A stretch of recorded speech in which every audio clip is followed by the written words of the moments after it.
When Gerald married a Russian bride, he inherited her family. Now he says his stepdaughter has cost him his marriage, his health and his home. Olga, Chris Allen from A Current Affair. Just wondering if I could ask you some questions about Gerald, your former stepfather. I couldn't believe that Olga would do this to me. He's obviously said some very nasty things about you, said that you forced him out of his home. Is that the case? No, it's not the truth. You didn't kick him out, make life so hard for him he had to leave? No, it's not the truth. I feel I've been done over like a dog's dinner, really.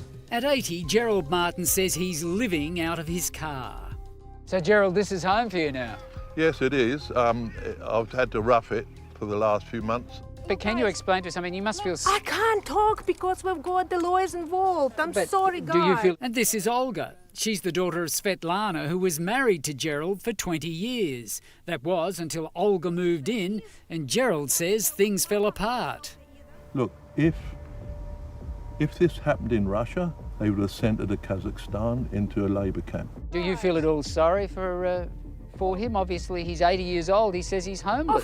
Of course, I'm sorry for both of them. He is not healthy. My mom not healthy either. But I can't do anything. It's not my fault he left the house.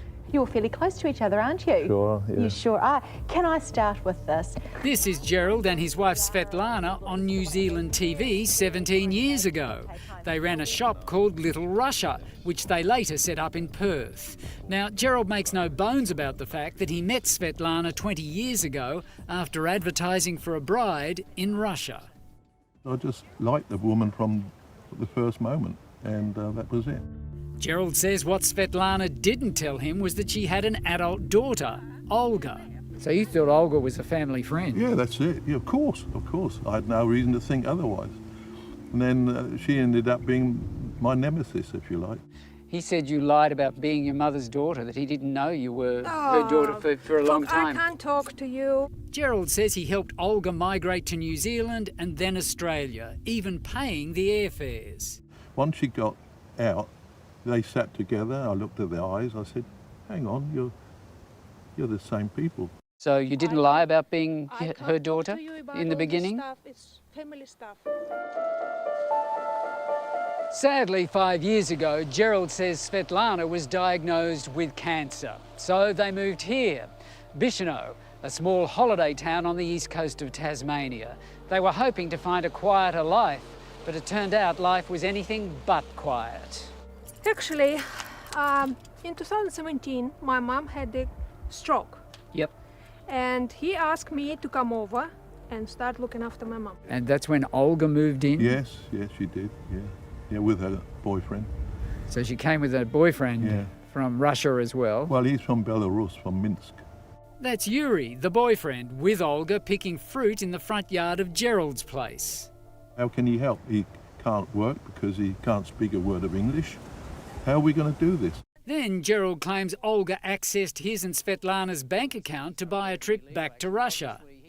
You're living in his house. It is his home, isn't it? Look, I have to talk to my lawyer before I actually can proceed with you further in, all right?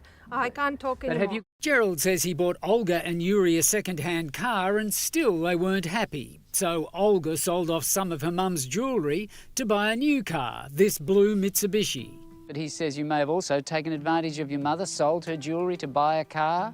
Is that what happened? He took the family car and left, and my mom has to go to hospital every week to have her chemo treatment. It's a consequence of the laxness of our partner visa rules. They're wide open to exploitation.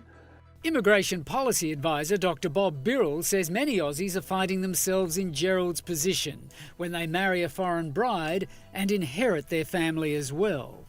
The underlying reason for this exploitation is the very strong drive on the part of literally hundreds of thousands of potential migrants looking for a way to get a permanent resident visa.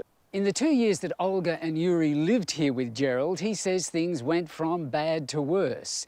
He says there were frequent arguments, even physical altercations. And in the end, Gerald said he was so scared that at night he would sleep with a chair up against his bedroom door for safety.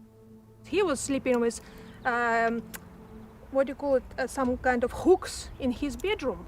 and the sword was in his bedroom. So you said you were afraid of Yes, him? I was afraid of him. Yes.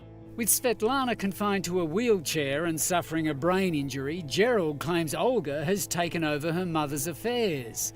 We did a search on his property title. It revealed a year ago there was a change without Gerald realising. Gerald and his wife are now listed as tenants in common in equal shares, which means if Svetlana dies, her share of the property will not go to Gerald, but to whoever is nominated in her will. Well, I think it's well below the belt. I mean, it's a horrible trick. He says you're squatting in that house virtually. You've been living there rent-free. You've never paid any rent. I can't talk to you. Gerald says in the end he had a heart attack and his doctor told him to move out. So he put the house in Tasmania on the market and hit the road for Perth, where he used to live, leaving Olga and her partner Yuri to enjoy the view. Gerald's only hope he gets his share of the cash if it sells. So you're fighting for your own financial survival here? Yes, indeed. Yes, of course. Yeah, I've got nothing left. It's just enough to bury me. That's all I've got left. Since we filmed that story, Gerald says he's not sleeping in his car anymore. He's moved in with his daughter.